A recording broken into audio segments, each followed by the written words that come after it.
Malayalam big boss season 7 live updation നോക്കാം. ലൈവിൽ ഇപ്പോൾ ഗസ്റ്റായിട്ട് വന്നിരിക്കുന്ന ശോഭ വിശ്വനാഥ് തലകറങ്ങി വീണിരിക്കുകയാണ്. തലകറങ്ങി വീണ ശോഭയെ ഡോക്ടറായ നെവീനും പിന്നെ നമ്മുടെ ക്ലീനിങ് ഡിപ്പാർട്ട്മെന്റിലുള്ള അഭിലാഷും നൂറിയും എല്ലാം കൂടി ചേർന്ന് ടോയ്ലറ്റിലേക്ക് കൊണ്ടുപോകുന്നുണ്ട്. സത്യം പറഞ്ഞാൽ BB ഹോട്ടലിലെ മറ്റു സ്റ്റാഫുകളെ തെറ്റിദ്ധരിപ്പിക്കുന്നതിന് വേണ്ടി ശോഭയും അഭിലാഷും നൂറിയും നെവിനും എല്ലാം ചേർന്ന് കളിച്ച ഒരു കളിയാണിത്. വന്നപ്പോൾ മുതൽ കുറച്ച് കുട്ടിക്കളി കൂടിയ ഒരു വ്യക്തിയാണ് നമ്മുടെ ഗസ്റ്റായി വന്നിരിക്കുന്ന ശോഭ വിശ്വനാഥ്.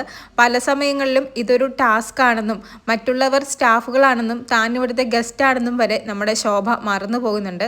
ഇപ്പോഴും വെറുതെ സംസാരിക്കുന്നതിനിടയിൽ തനിക്ക് ടോയ്ലറ്റിൽ പോകണമെന്നും എന്നാൽ താൻ തലകറങ്ങി വീണുമെന്നൊക്കെ പറഞ്ഞ് ശോഭ തന്നെയാണ് അഭിലാഷിനെയും നൂറയെയും നെവിനെയും കൊണ്ട് ശോഭയെ എടുപ്പിക്കുന്നതും ബാത്റൂം വരെ കൊണ്ടുപോകുന്നതും. മോർണിംഗ് ആക്ടിവിറ്റി കഴിഞ്ഞിരിക്കുന്ന ഒരു സമയമായതുകൊണ്ട് തന്നെ BB ഹോട്ടലിലെ മറ്റ് സ്റ്റാഫുകളാരും ഇത് കണ്ടില്ല. ശോഭ ഉദ്ദേശിച്ചതുപോലെ ആരും അങ്ങനെ ശോഭയോട് ചോദിച്ചുമില്ല, എന്ത് പറ്റി, തലകറങ്ങിയോ, എന്ത് പറ്റിയെന്നൊന്നും ചോദിച്ചുമില്ല. അങ്ങനെ എന്തായാലും കുറച്ച് കുസൃതികളൊക്കെ നടക്കുകയാണ് ലൈവിൽ. കൂടുതൽ ലൈവ് അപ്ഡേറ്റുകളുമായി വീണ്ടും വരാം.